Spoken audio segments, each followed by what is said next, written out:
I have never really seen this connection explicitly made anywhere, and I have no idea why. I find this analogy, even on its own, very useful almost every day as a quick guide throughout the many stages of life that a child has under one's care. As a parental figure of a child in their terrible twos and over, you are, to an ever growing extent, a representation or stand in for society in general, all the way up until the child enters society as a young adult.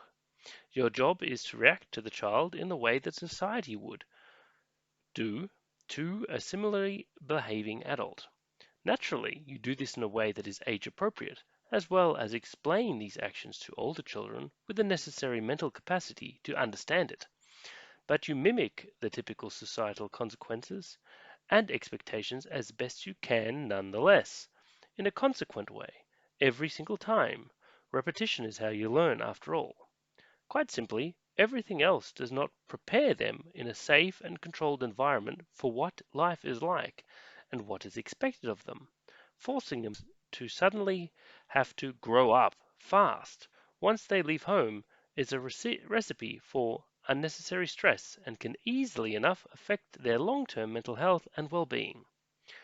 We don't suddenly learn anything just because we get older, and a sink or swim mentality with its accompanying experiences can leave lasting scars and unhealthy coping mechanisms when left to luck alone. And for those who say, we turned out all right, don't know what the problem is, I would respond by asking them to read up on the term survivor fallacy.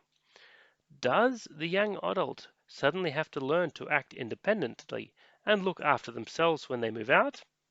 Hopefully, they had the time to practice it at home. Adults are expected to control their emotions, not lash out, and remain cool, calm, and rational when confronted with stress and hardship. I hope you mastered that one at home first, because that is a tough one to learn on the fly. What are the consequences of physical violence, carelessness, and wanton destruction as an adult? I hope the kid is acutely aware of them before he can stand trial as an adult. Society is far from perfect, and explaining its flaws is an ever more important part as the child gets older, but not preparing them for reality or shielding them from it does them no favors whatsoever. There are still hugs, love, understanding, and loyalty to be sure. These are also a part of society once they find their own families and relationships. This learning of a healthy relationship, communication, reciprocated respect, mutual effort, and understanding is a cornerstone of a happy life. But parents' primary job will always be to raise the child, not to spoil them. That's the grandparents' job. The child should be a mostly functioning adult before they enter the world of adults. Building your expectations of them and developing their independence step for step with their mental and physical development is your simple guidepost. Time invested early on negates bigger problems down the track.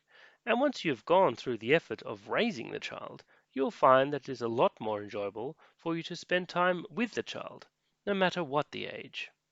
Be childlike, not childish, is a saying that my first line manager Greg always used to say. I would say that this is a worthy aim, no matter what your age. Take care and all the best.